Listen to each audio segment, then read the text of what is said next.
నమస్కారం సుఖీభవకు స్వాగతం. ఈ రోజు సుఖీభవలో రక్తహీనత ఎంతకీ తగ్గటం లేదా, పేగుల్ని ఆరోగ్యంగా ఉంచుకోవటం ఎలా, చలికి కీళ్లు బిగుసుకుపోతున్నాయా, ఊపిరితిత్తుల సమస్యలకు సరికొత్త చికిత్సలు, ఇంకా health tip. High BP, sugar లాగే ఇప్పుడు రక్తహీనత కూడా మన దగ్గర ఒక పెద్ద సామాజిక సమస్యగా మారిపోయింది. ముఖ్యంగా మహిళలు, పిల్లల్లో చాలా మందిని రక్తహీనత వేధిస్తోంది. రక్తంలో హిమోగ్లోబిన్ తక్కువగా ఉండటంతో శరీరములోని కణాలకు తగినంత ప్రాణవాయువు, పోషకాలు అందవు. దీంతో చిన్న చిన్న పనులకే అలసిపోవటం, నీరసం, నిస్సత్తువ, కమ్ముకు రావటం అనేది జరుగుతుంది. గర్భిణీ దశలో రక్తహీనత మూలంగా ప్రాణాపాయ పరిస్థితులు కూడా ఎదురవుతున్నాయి. ఈ నేపథ్యంలో రక్తహీనతకు అసలు కారణాలు, పరిష్కార మార్గాల గురించి ఇప్పుడు తెలుసుకుందాం. రక్తం మనకు ప్రాణావసరం.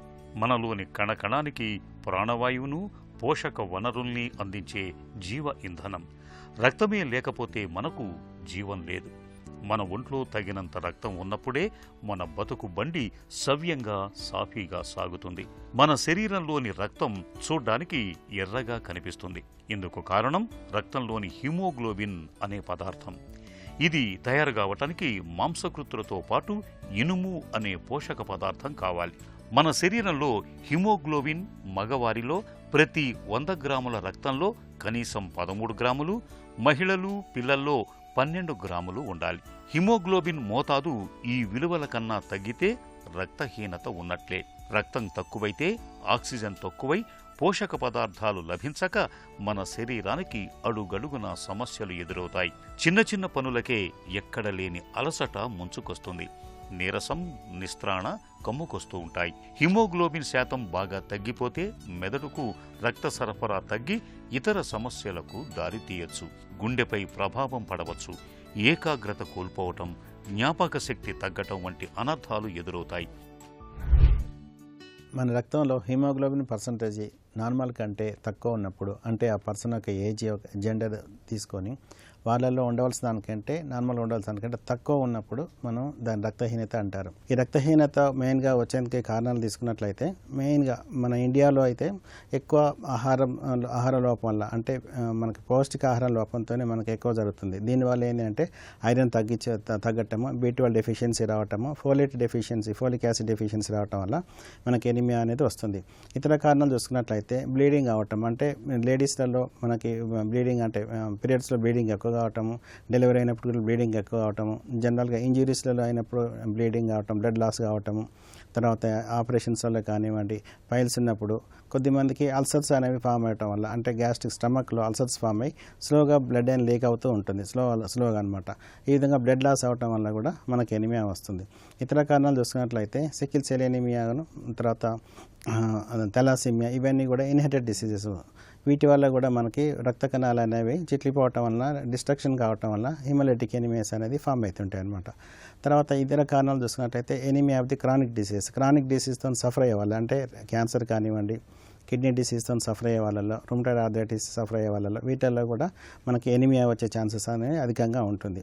బోన్ మ్యారో సపరేషన్ అవ్వటం, అంటే రక్త కణాలు అనేవి బోన్ మ్యారోలో తయారవుతుంటాయి. ఈ బోన్ మ్యారో సపరేషన్ అనేది ఇన్ఫెక్షన్ వల్ల కావచ్చు, ఇన్ఫ్లమేషన్ వల్ల కావచ్చు, క్యాన్సర్స్ వల్ల కావచ్చు, క్యాన్సర్ తీసుకునే కీమోథెరపీ వల్ల కూడా కావచ్చు. తద్వారా రక్త కణాల ప్రొడక్షన్ లేకపోవడం వల్ల కూడా మనకి ఎనిమియా అనేది చూస్తుంటాం. సో ఇవన్నీ రకరకాల కారణాలు మనకి అవుపిస్తుంటాయి ఎనిమియాలో. ఇండియాకు వచ్చినట్టయితే మెయిన్గా పౌష్టికాహార లోపం వల్ల, మెయిన్గా దాంట్లో కూడా వరల్డ్ మొత్తం కూడా మనకి ఐరన్ డెఫిషియన్సీ ఎనిమియా, అదే ఐరన్ లోపం వల్లనే ఎనిమియా అనేది వస్తుంది. మన దగ్గర మహిళలు, పిల్లల్లో రక్తహీనత సమస్య బాగా ఎక్కువ. సరైన పోషకాహారం తీసుకోకపోవటం, తరచూ ఏదో ఒక అనారోగ్యంతో బాధపడటం, నెలసరుల్లో రక్తం ఎక్కువగా పోవటం, విటమిన్ B12 లోపాల మూలంగా మహిళలకు ఇవాళ రక్తహీనత అన్నది ఒక శాపంగా మారుతోంది. పురుషుల్లో రక్తహీనతకు పైల్స్, అల్సర్ల వంటివి ప్రధాన కారణాలుగా ఉంటున్నాయి. పౌష్టికాహార లేమితో పాటు పొట్టలో నులిపురుగుల వంటి సమస్యలు పిల్లలకు రక్తహీనతను తెచ్చిపెడుతున్నాయి. పుట్టుకతోటి వచ్చే కొన్ని రకాల జబ్బులు, రక్తం తయారీలో లోపాల మూలంగా కూడా కొంతమందిలో రక్తహీనత అనేది కనిపిస్తుంది. ప్రతిరోజు తినే ఆహారంలో ఏదో ఒక ఆకుకూర ఉండేలా చూసుకోవటం ద్వారా రక్తహీనతను చాలా తేలికగా అధిగమించవచ్చు. రక్తహీనత అనేది ఫస్ట్ మనకు వచ్చినప్పుడు రక్తహీనత ఎందుకు వస్తుంది అనేది కారణం చూసుకోవాలి. అంటే మనకి పోషక పదార్థాల లోపంతో వస్తుందా, లేకపోతే బ్లడ్ లాస్తో వస్తుందా, బోన్ మ్యారో సపరేషన్తో వస్తుందా, లేకపోతే కొన్ని రకాల మెడిసిన్స్ వాడటం వల్ల వస్తుందా చూసుకోవాలి. దాని ద్వారా మనకు కారణం అనేది తెలుస్తుంది. మెయిన్గా ఈ ఆహార పదార్థాల ద్వారా అంటే పోషక పదార్థాలు పౌష్టికార లోపం వల్ల అంటే ఐరన్ డెఫిషియన్సీ ఉందనుకోండి, B12 డెఫిషియన్సీ ఉందా, ఫోలేట్ డెఫిషియన్సీ ఉందా అనేది మనం చూడాలన్నమాట. ఐరన్ డెఫిషియన్సీ కనుక ఎనిమియా కనుక ఉన్నట్లయితే, రక్తహీనత ఉన్నట్లయితే ఐరన్ కంటెంట్ ఎక్కువ ఉన్నటువంటి ఆకుకూరలు, ముదురు ఆకుకూరలు కానివ్వండి, తర్వాత మటన్ కానీ, చికెన్ కానీ, పౌల్ట్రీది ఫుడ్ ప్రోడక్ట్స్, పాల ఉత్పత్తులు, వీటిలో కూడా మనకు B12 వచ్చేస్తుంది. ఐరన్ కంటెంట్ కూడా ఎక్కువ ఉంటుంది. ఈ B12 అనేది వెజిటేరియన్ ఫుడ్లలో దొరకదు కాబట్టి ఫార్టిఫైడ్ ఫుడ్స్లో నుంచి కానీ, లేకపోతే పాల ఉత్పత్తుల నుంచి, మిల్క్ ప్రోడక్ట్స్ నుంచి కానివ్వండి, మాంసం నుంచి కానివ్వండి, చికెన్ నుంచి కానివ్వండి, ఫిష్ నుంచి కానీ తీసుకోవచ్చు అనమాట. ఈ ఫోలేట్ కూడా మనకి డెఫిషియన్సీతోనే రక్తహీనత అనేది వస్తుంది. ఈ ఫోలేట్ డెఫిషియన్సీని కూడా మనం ఫుడ్ ద్వారా అంటే కాయగూరలు, ఫ్రూట్స్, పండ్లు, విత్తనాలు వీటి ద్వారా అంటే గింజలతోని, తర్వాత క్యారెట్ వీటితో కూడా మనం ఎనిమియా రాకుండా మనం కాపాడుకోవచ్చు. ఇంకా ఫర్దర్ సివియర్గా ఉన్నట్లయితే మనం టాబ్లెట్ ఫామ్లోకి వెళ్ళాల్సిన అవసరం, ఐరన్ సప్లిమెంటేషన్కి వెళ్ళాల్సిన అవసరం ఉంటుంది. రక్తహీనతను నివారించడానికి భారత ప్రభుత్వం దేశవ్యాప్తంగా ప్రాథమిక ఆరోగ్య కేంద్రాల ద్వారా గర్భిణీలు, బాలింతలు, చిన్నపిల్లలకు ఇనుమును అందించే ఐరన్, ఫోలిక్ యాసిడ్ మాత్రల్ని ఉచితంగా అందిస్తున్నారు. రక్తహీనత నివారణకు మనం మామూలుగా తీసుకునే ఉప్పులో ఇనుమును కలిపే శాస్త్రీయ పద్ధతిని జాతీయ పోషకాహార సంస్థ వారు కనుగొన్నారు. మామూలు ఉప్పు బదులుగా క్రొత్తగా తయారు చేసిన ఇనుము కలిపిన ఉప్పును రోజు వంటలో వాడుకోవటం ద్వారా రక్తహీనతను మనం చాలా వరకు నివారించుకోవచ్చు. ఐరన్ సప్లిమెంట్స్ అనేవి జనరల్గా పర్సన్స్ కనుక మనకి ఫుడ్ ద్వారా మనకి ఐరన్స్ అంటే క్లియర్ రాలేకపోతుంటే వీటి వల్ల కూడా మనకి వాళ్ళ సఫిషియెంట్ లేనప్పుడు అయితే B12 అనేది యూజ్ చేస్తుంటారు. అంటే B12 ఇంజెక్షన్స్ కానీ టాబ్లెట్ కానీ. అయితే ఈ ఐరన్లోకి వచ్చినట్టయితే ఐరన్ సప్లిమెంటేషన్స్ ప్రెగ్నెన్సీ లేడీస్కి, బాలింతలకి, తర్వాత ఆల్రెడీ బ్లడ్ లాస్ ఉండే వాళ్ళకి, ఐరన్ డెఫిషియన్సీ ఐరన్ తక్కువ ఉండే వాళ్ళకి ఐరన్ సప్లిమెంటేషన్ అని యూజ్ చేస్తారు. ఈ ఐరన్ సప్లిమెంటేషన్లో ఫెర్రస్ సల్ఫేట్ కానీ, ఫెర్రస్ ఫెమరేట్ కానీ టాబ్లెట్ అనేవి ఇస్తారు. ఈ టాబ్లెట్స్ కూడా తినే గంట ముందు కానీ, తిన్న 2 hours తర్వాత కానీ తీసుకోవాలి. అంటే మనకు అబ్జార్ప్షన్ రేట్ అనేది అధికంగా ఉంటుంది. అయితే ఒకసారి ఈ ఐరన్ టాబ్లెట్ కడుపులో నొప్పి చేయటం, వామిటింగ్ సెన్సేషన్ అది ఎక్కువ ఉంటుంది. అలాంటి పరిస్థితుల్లో ఫుడ్తో కలిపి కూడా ఇవ్వచ్చు. అయితే ఈ ఐరన్ అబ్జార్ప్షన్ ఎక్కువ చేసేందుకు సిట్రస్ ఫ్రూట్స్ కానివ్వండి, విటమిన్ సి కానీ మనం ఎక్కువ తీసుకోవటం వల్ల మన పేగుల్లో ఐరన్ అబ్జార్ప్షన్ అనేది అధికంగా అవుతుంది. అయితే అదేవిధంగా కొన్ని పదార్థాలు అంటే కాల్షియం ప్రిపరేషన్స్ కానివ్వండి, మనం జనరల్గా గ్యాస్ వాడే ఎంటాసిడ్స్ కానివ్వండి, ఇవన్నీ ఏమైతే అంటే ఐరన్ అబ్జార్ప్షన్ అనేది తగ్గిస్తుంటాయి. కాబట్టి ఈ టాబ్లెట్లు కూడా ఐరన్ టాబ్లెట్తో పాటు ఒకేసారి కాల్షియం టాబ్లెట్ను, ఎంటాసిడ్ టాబ్లెట్ అనేవి వేయకుండా ఉండాలి. ఒకవేళ ఈ టాబ్లెట్ ద్వారా కూడా ఎనీమియా కరెక్ట్ కాలేదు అనుకుంటే ఐవి మనకు ఐరన్ అనేది ఇస్తారు. అదేవిధంగా ఇప్పుడు ఐరన్కు తర్వాత ఐరన్ ఉప్పులో కలిపి మనకి ఫుడ్లో యూజ్ చేసేందుకు ఐరన్ ఉప్పు కలిపి కాంప్లెక్స్ ఇస్తున్నారు. తద్వారా మనకి కూరగాయల్లోనూ వెజిటబుల్ మనకి ఫుడ్లో కాకుండా మనకి ఐరన్ అనేది డైరెక్ట్గా ఉప్పులో కలిపేయటంలో ఫార్టిఫైడ్ సాల్ట్ అంటారు, అంటే దానికి యాడ్ చేసి ఇస్తారు. తద్వారా మనకి ఎనీమియాని నివారించుకునేందుకు ఇది ఇవ్వచ్చు. రక్తహీనతను నివారించుకోవటానికి రోజువారీ ఆహారంలో ఆకుకూరల్ని ఒక భాగం చేసుకోవాలి. గోంగూర, బచ్చలి వంటి ఆకుకూరల్లో ఐరన్ ఎక్కువగా ఉంటుంది. వీటిని తరచూ తీసుకోవాలి. బీన్స్, పచ్చ బఠానీ, రాజ్మా పెసలు, కీరదోస, గుడ్డు, మాంసం వంటి వాటిని ఆహారంలో ఎక్కువగా ఉండేటట్లు చూసుకోవాలి. బాదం, పిస్తా, వాల్నట్, వేరుశెనగ పప్పులను కూడా అధికంగా తీసుకోవాలి. ఖర్జూరం, ద్రాక్ష, అంజూరు వంటి ఎండు ఫలాలను తీసుకోవటం వల్ల కూడా రక్తహీనత సమస్యను తగ్గించవచ్చు. విటమిన్ సి ఉండే ఆహారాన్ని తినటం వల్ల శరీరం ఆహారం నుంచి ఇనుమును అధికంగా స్వీకరిస్తుంది. భోజనం తర్వాత టీ, కాఫీలు తాగకూడదు. తాగినట్లయితే శరీరానికి సరైన ఇనుము అందదు. రక్తహీనత మరీ తీవ్రంగా ఉన్నప్పుడు డాక్టర్ సలహా మేరకు కొంతకాలం పాటు ఐరన్ బిళ్లలు వాడుకోవాలి. గర్భంతో ఉన్నప్పుడు ఫోలిక్ యాసిడ్ మాత్రల్ని తప్పనిసరిగా నిత్యం తీసుకోవాలి. ఇలా అన్ని రకాలుగా తగిన జాగ్రత్తలు తీసుకుంటే రక్తహీనతను మనం చాలా వరకు నివారించుకోవచ్చు. మన పొట్ట బాగున్నంత వరకే మనకు ఆరోగ్యం. ఆకలి, అరుగుదల బాగున్నంత వరకు మన ఆరోగ్యానికి ఏ ఢోకా లేదు. ఏ కారణంగానైనా పొట్టలో సమస్య తలెత్తితే అది మొత్తంగా మన ఆరోగ్యాన్ని దెబ్బతీస్తుంది. ఇవాళ మనలో చాలా మంది పొట్టను చేతిలో పట్టుకుని డాక్టర్ల చుట్టూ తిరుగుతున్నారు. అజీర్తి, ఎసిడిటీ, మలబద్ధకం, గ్యాస్ ట్రబుల్, పేగుపూత ఇలా పొట్టలో సమస్యలకు అంతే ఉండటం లేదు. వీటిలో చాలా సమస్యల్ని కేవలం ఆహారపు అలవాట్లు, జీవనశైలి మార్పులతోనే సరిదిద్దుకోవచ్చు. జీర్ణ వ్యవస్థని, పేగుల్ని చక్కటి ఆరోగ్యంతో ఉంచుకునేందుకు ఏం చేయాలో ఇప్పుడు తెలుసుకుందాం.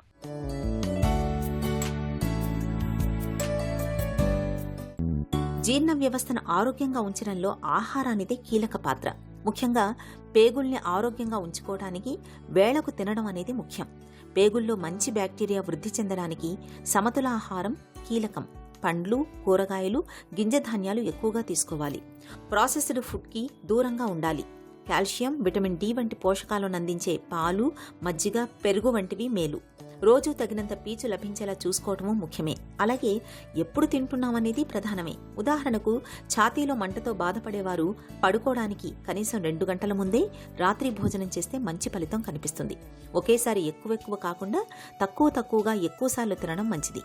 ఇక తరచూ విరేచనాలవుతున్నా 4-5 రోజుల వరకు తగ్గకున్నా ఏదో తేడా ఉందని అనుమానించాలి. విసర్జనలో మార్పులు లేకపోయినా 45 ఏళ్లు దాటాక పెద్ద పేగు ముందస్తు పరీక్ష కొలనోస్కోపీ అవసరం. 50 ఏళ్లు పైబడ్డాక అన్నవాహిక క్యాన్సర్ ముందస్తు పరీక్ష కూడా చేయించుకోవటం మంచిది. ఇక శారీరకంగా చురుకుగా ఉండడం పేగు ఆరోగ్యానికి కీలకం. మలబద్ధకం గలవారికి ఇది మరింత ముఖ్యం. ఎంత ఎక్కువగా శ్రమ చేస్తే అంత ఎక్కువగా పేగులు కదులుతాయి. వ్యాయామం అనేది మలబద్ధకం, కాలేయ కొవ్వు తగ్గడానికే కాకుండా పేగుల్లో సూక్ష్మక్రిముల వైవిధ్యానికి, మంచి బ్యాక్టీరియా వృద్ధి చెందడానికి వ్యాయామం దోహదం చేస్తుందని అధ్యయనాలు చెబుతున్నాయి. మన శరీరంలో చాలా వ్యవస్థలు నీటితోనే ముడిపడి ఉంటాయి. నీరు తగ్గితే జీర్ణక్రియ సరిగ్గా సాగదు. కాబట్టి తగినంత నీరు, ద్రవాలు తీసుకోవాలి. పీచుతో పాటు తగినంత నీరు తీసుకుంటే మరింత మంచి ఫలితం కనిపిస్తుంది. కృత్రిమ తీపి పదార్థాలతో చేసిన పానీయాలకు దూరంగా ఉండాలి. కృత్రిమ తీపి పదార్థాలతో పేగుల్లో బ్యాక్టీరియా సమతుల్యత దెబ్బతింటుందని అధ్యయనాలు చెబుతున్నాయి. ఇక మద్యం, పెయిన్ కిల్లర్లు పేగులకు హాని చేస్తాయి. మద్యం కాలేయానికి హాని తలపెట్టడమే కాదు, నేరుగా జీర్ణాశయం, పేగుల మీద ప్రభావం చూపుతుంది. మద్యం విషయంలో ఆరోగ్యకరమైన పరిమితి అంటూ ఏదీ లేదు. అసలు దీని జోలికి వెళ్లకపోవటం ఉత్తమం. చీటికి మాటికి నొప్పి మాత్రలు వేసుకుంటే జీర్ణాశయంలో, పేగుల్లో వాపు ప్రక్రియ ప్రేరేపితమవుతుంది. పేగుల్లో పుండ్లు పడొచ్చు. కాబట్టి వీటి విషయంలో జాగ్రత్తగా ఉండాలి. కేళ్ల నొప్పులతో బాధపడే వారికి చలికాలం మరింత కష్టంగా ఉంటుంది. ఓవైపు వణికించే చలి, మరోవైపు బిగుసుకుపోయిన కీళ్లు బాగా ఇబ్బంది పెట్టేస్తూ ఉంటాయి. ఒక పట్టాన పైకి లేవలేకపోతూ ఉంటారు. కీళ్లు బిగుసుకుపోవడంతో ఉదయం పూట మంచం దిగడం కూడా కష్టంగా ఉంటుంది. అయితే సీజన్ మార్పులకు తగ్గట్టుగా జీవన సరళిని మార్చుకుని తగిన జాగ్రత్తలు తీసుకుంటే చలికాలంలో కీళ్ల నొప్పులను చాలా వరకు అదుపులో ఉంచుకోవచ్చు. చలికాలంలో కీళ్ల నొప్పుల విషయంలో ఏం చెయ్యాలో, ఎలాంటి జాగ్రత్తలు తీసుకోవాలో ఇప్పుడు తెలుసుకుందాం. చలికాలంలో తీవ్రమైన చలి మూలంగా కీళ్లన్నీ బిర్రబిగుసుకుపోతూ ఉంటాయి. ఉదయాన్నే మంచంపై నుంచి దిగటం కూడా కష్టంగా ఉంటుంది. కీళ్ల కదలికలను కట్టిపడేసే ఈ సమస్య నుంచి ఉపశమనం కోసం ఈ శీతాకాలంలో కొన్ని ప్రత్యేక జాగ్రత్తలు తీసుకోవాలి. కొద్దిగా ఇసుకను బట్టలో తీసుకుని గోరువెచ్చగా వేడి చేసి కీళ్లపై నెమ్మదిగా మర్దన చేయండి. కీళ్ల కదలికలు మృదువుగా మారటంతో పాటు పోటెత్తే నొప్పుల నుంచి మంచి ఉపశమనంగా ఉంటుంది. గోరువెచ్చటి నీరు, చల్లటి నీటితో వెంటనే కీళ్లపై కాపడం పెడుతున్నా మంచి ఫలితం ఉంటుంది. రాత్రి పడుకున్నప్పుడు మోకీళ్ల చుట్టూ క్రేప్ బ్యాండేజ్ చుట్టడం లేదా దిండును గాని, టర్కీ టవల్లు గాని గుండ్రంగా చుట్టి మోకాళ్ల కిందుగా పెట్టుకుని పడుకుంటే మంచిది. కీళ్ల నొప్పులు మరీ తీవ్రంగా ఉన్నప్పుడు నువ్వుల నూనెలో కొద్దిగా కర్పూరం కలిపి ఆ తైలాన్ని కీళ్లపై నెమ్మదిగా మర్దన చేయండి. ఈ జాగ్రత్తలు శీతాకాలంలో కీళ్ల బాధల నుంచి మంచి ఉపశమనాన్ని అందిస్తాయి. ఊపిరితిత్తుల్లో ఏవైనా సమస్యలు తలెత్తినప్పుడు తరచూ దగ్గు, జ్వరం, ఆయాసం వేధిస్తూ ఉంటాయి. ఈ లక్షణాలను బట్టి ఎక్స్రే, పిఎఫ్టీ వంటి పరీక్షల్ని చేయిస్తే కొంతవరకు ఊపిరితిత్తుల్లో సమస్యలు బయటపడతాయి. సిటీ స్కాన్ చేయించినా లంగ్స్లో మచ్చలాంటిది కనిపిస్తుంది తప్పితే పూర్తిగా జబ్బు నిర్ధారణ అవ్వదు. ఇలాంటి పరిస్థితుల్లో ఊపిరితిత్తుల్లో సమస్యల్ని ఖచ్చితంగా పసిగట్టడం ఎలా? ఇందుకు పల్మనాలజీలో అందుబాటులోకి వచ్చిన బ్రాంకోస్కోపీ, ఈబస్, థొరకోస్కోపీ వంటి పరీక్షలు బాగా ఉపకరిస్తాయని చెబుతారు డాక్టర్లు. ఊపిరితిత్తుల్లో సమస్యల్ని ఖచ్చితంగా పసిగట్టే ఆధునిక పరీక్షల గురించిన పూర్తి వివరాల్ని డాక్టర్ని అడిగి ఇప్పుడు తెలుసుకుందాం. ఇంటర్వెన్షనల్ పల్మనాలజీ అంటే ఏంటి? ఇంటర్వెన్షనల్ పల్మనాలజీ అంటే పల్మనాలజీ లోపలనే ఇదొక సబ్ స్పెషాలిటీ. సో దీంట్లో ఏంటంటే ఎండోస్కోప్ లాంటి ఒక పరికరాన్ని వాయునాళంలోకి పంపించేసి అక్కడ వాయునాళాన్ని నేరుగా చూడడము, అదేవిధంగా ఈ వ్యాధి నిర్ధారణ చేయడము మరియు చికిత్స కొరకు కొత్తగా డెవలప్ అయినటువంటి ఈ సబ్ స్పెషాలిటీనే ఇంటర్వెన్షనల్ పల్మనాలజీ అంటాం అన్నట్టు. బ్రాంకోస్కోపీ విధానం ఎలా ఉంటుంది? బ్రాంకోస్కోపీ అనేది ఒక ఎండోస్కోపీ లాంటి ఒక గొట్టాన్ని ముక్కు ద్వారా వాయునాళాలకు పంపించి నార్మల్ సెలైన్ను ఈ బ్రాంకోస్కోపీ గుండా ఇవ్వడం అనేటువంటి జరుగుతుంది. వాయునాళంలోకి ఇచ్చినటువంటి ఈ నార్మల్ సెలైన్ను మళ్ళీ బ్యాక్ సక్షన్ చేయడం జరుగుతుంది. సో ఈ బ్యాక్ సక్షన్ చేసినటువంటి ఈ సెలైన్ను పరీక్షలకు పంపించడం జరుగుతుంది. సో కొన్నిసార్లు ఏంటంటే ఈ వాయునాళం లోపల ఏదైనా టిష్యూ ఉన్నప్పుడు కానీ, అంటే టీబీకి సంబంధించి కానీ, క్యాన్సర్కి సంబంధించి కానీ బొడిపెల్ లాంటివి ఉన్నప్పుడు అక్కడ నుంచి ముక్క పరీక్ష తీసుకోవడం అనేటువంటి జరుగుతుంది. సో ఈ విధంగా బ్రాంకోస్కోపీ ద్వారా వ్యాధులను గుర్తించవచ్చు. అదేవిధంగా చికిత్సలో కూడా బ్రాంకోస్కోపీ అనేటటువంటిది ఉపయోగపడుతుంది. ఎండోబ్రాంకియల్ అల్ట్రాసౌండ్ గురించి వివరిస్తారా? ఎండోబ్రాంకియల్ అల్ట్రాసోనోగ్రఫీ అనేటటువంటిది బ్రాంకోస్కోపీ లాగానే ఉంటుంది. కాకపోతే దీని చివరి భాగం లోపల ఒక అల్ట్రాసౌండ్ స్కానింగ్ ఉంటుంది. సో దీన్ని వాయునాళంలోకి పంపించినప్పుడు అల్ట్రాసోనోగ్రఫీ అనేటటువంటిది ఖచ్చితమైనటువంటి వ్యాధి నిర్ధారణ కొరకు ఉపయోగిస్తుంటాము. అయితే ఈ వాయునాళం చుట్టూ ఉన్నటువంటి గడ్డలను కానీ, గ్రంథులను కానీ, వీటినే వైద్య పరిభాష లోపల లింఫెడ్నోపతి అంటాము. సో వీటిని స్పష్టంగా చూడడానికి కొరకు అల్ట్రాసోనోగ్రఫీ ఉపయోగపడుతుంది. అయితే ఎక్కడైతే గ్రంథులు కానీ, గడ్డలు కానీ ఉన్నాయో అవి వాయునాళంలోకి వెళ్ళినప్పుడు ఆ గ్రంథుల దగ్గర ఆ అల్ట్రాసోనోగ్రఫీని ఉంచినప్పుడు స్పష్టంగా గ్రంథులను చూడడం జరుగుతుంది. గ్రంథులను చూడము, అదేవిధంగా గడ్డలను చూడము, దాంతోపాటు రక్తనాళాలను కూడా స్పష్టంగా చూడడం జరుగుతుంది. ఈ ఎండోబ్రాంకియల్ అల్ట్రాసోనోగ్రఫీలో దీని ముఖ్య ఉద్దేశం ఏంటంటే ఇన్ఫెక్షన్ రాకుండా చూసుకోవచ్చు. అదేవిధంగా అక్యురసీ అనేటటువంటిది కరెక్ట్గా ఉంటుంది. అదేవిధంగా ఎక్కువగా బ్లీడింగ్ ఎక్కువ కాకుండా ఉంటుంది. థొరకోస్కోపీ ఎప్పుడు చేస్తారు? ఎందుకు చేస్తారు? ఛాతిలో నుంచి ఒక చిన్న రంధ్రం చేసి బ్రాంకోస్కోపీ లాంటి పరికరాన్ని ఒక స్కోప్ను ప్లూరాలోకి ప్రవేశపెట్టడం జరుగుతుంది. ప్లూరా అంటే ఈ ఊపిరితిత్తులను ఆవరించి రెండు పొరలు ఉంటాయి. ఒకటి పెరేటల్ ప్లూరా, విసరల్ ప్లూరా. ఈ రెండింటి మధ్య భాగంలో కొన్నిసార్లు నీరు చేయడం అనేటటువంటిది జరుగుతుంది. సో ఈ ఊపిరితిత్తులలో నీరు చేరినప్పుడు అది వ్యాధి నిర్ధారణ కానప్పుడు థొరకోస్కోపీ చేసి ఈ వాటర్ను తీసివేయడము, అదేవిధంగా ఈ ప్లూరాలో ఉన్నటువంటి ఈ బొడిపెల్ లాంటి నిర్మాణాల నుంచి ముక్క పరీక్ష తీసుకోవడం అనేటువంటిది జరుగుతుంది. అదే కాకుండా ఈ పెరేటల్ ప్లూరా నుంచి కానీ, విసరల్ ప్లూరా నుంచి కానీ, అదేవిధంగా ఈ డయాఫ్రామ్ నుంచి కానీ ముక్క పరీక్షను తీసుకునేటటువంటి వీలు థొరకోస్కోపీలో ఉంటుంది. అదే కాకుండా కొన్ని సందర్భాలలో క్యాన్సర్స్ ఉన్నటువంటి పేషెంట్లలో ఊపిరితిత్తుల్లో నీరు మాటిమాటికి ఫామ్ అవడం, ఊపిరితిత్తుల్లో నీరు మాటిమాటికి చేయడం జరుగుతుంది. సో ఈ విధంగా మాటిమాటికి నీరు ఊపిరితిత్తుల్లో చేరినప్పుడు కొన్ని కెమికల్స్ని థొరకోస్కోపీ ద్వారా పంపించి ఈ ప్లూరాలోకి పంపించడం జరుగుతుంది. అప్పుడు ఈ ఊపిరితిత్తుల్ని ఆవరించి ఉన్నటువంటి రెండు పొరలు అతుక్కోవడం జరుగుతుంది. దానివల్ల మాటిమాటికి నీరు అనేది ఫామ్ కాకుండా ఉంటుంది. అదే కాకుండా కొన్నిసార్లు ఊపిరితిత్తుల్లో నీరు చేరినప్పుడు అవి గడ్డగట్టుకుపోవడం జరుగుతుంది. అదేవిధంగా ఈ గదుల్లాగా ఈ రెండింటి మధ్య ఊపిరితిత్తుల్ని ఆవరించినటువంటి పొరల మధ్య గదులు లాంటివి ఏర్పడుతున్నది. అప్పుడు దీన్ని అన్నిటినీ బ్రేక్ చేసి దీన్ని వైద్య పరిభాష లోపల అడిసియోలైసిస్ అని అంటాము. సో ఈ విధంగా థొరకోస్కోపీ ద్వారా అడిసియోలైసిస్ చేయొచ్చు. అదేవిధంగా కొన్ని మైనర్ సర్జరీలు కూడా చేయవచ్చు. డీకార్టికేషన్ కానీ, అదేవిధంగా కొన్ని లోబెక్టమీ కానీ, ఇలాంటివి థొరకోస్కోపీ ద్వారా చేసేటటువంటి అవకాశం ఉంటుంది. ఎయిర్వే స్టంటింగ్ అంటే ఏంటి? ఎలాంటి పరిస్థితుల్లో చేస్తారు?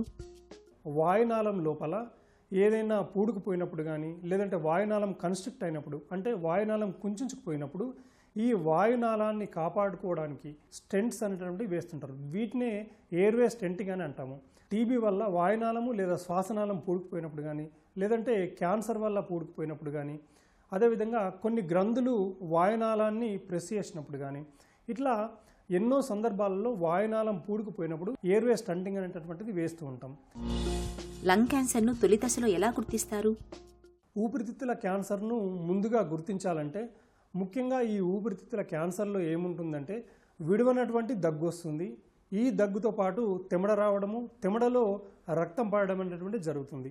సో అదే కాకుండా నడిచినప్పుడు దమ్ము రావడము, ఆకలి లేకపోవడము, బరువు తగ్గిపోవడము, ఛాతీలో నొప్పి రావడము ఇలాంటి లక్షణాలు ఉన్నట్లయితే వైద్యులను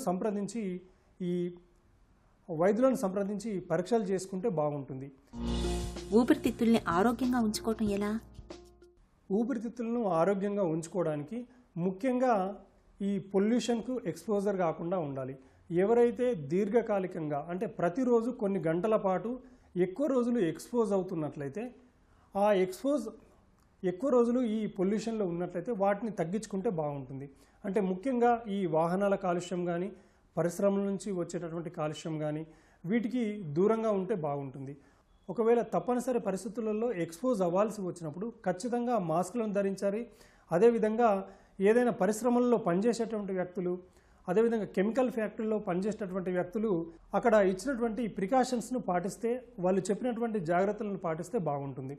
అదే కాకుండా అతి ముఖ్యమైనది ఏంటంటే ఎవరైతే ధూమపానం చేస్తున్నారో సో వాళ్ళు ఖచ్చితంగా క్రమ పద్ధతిలో తగ్గించుకుంటూ వచ్చి ఆపివేస్తే బాగుంటుంది. పల్మనాలజీ రంగంలో అందుబాటులోకి వచ్చిన బ్రాంకోస్కోపీ, ఈబస్, థొరకోస్కోపీ వంటి పరీక్షలు ఊపిరితిత్తుల్లో సమస్యల్ని ఖచ్చితంగా పసిగట్టడంతో పాటు వాటికి చికిత్స చేయటంలోనూ ఎంతో ఉపకరిస్తాయనటంలో సందేహమక్కర్లేదు. ఒక చిన్న చిట్కా మీకోసం.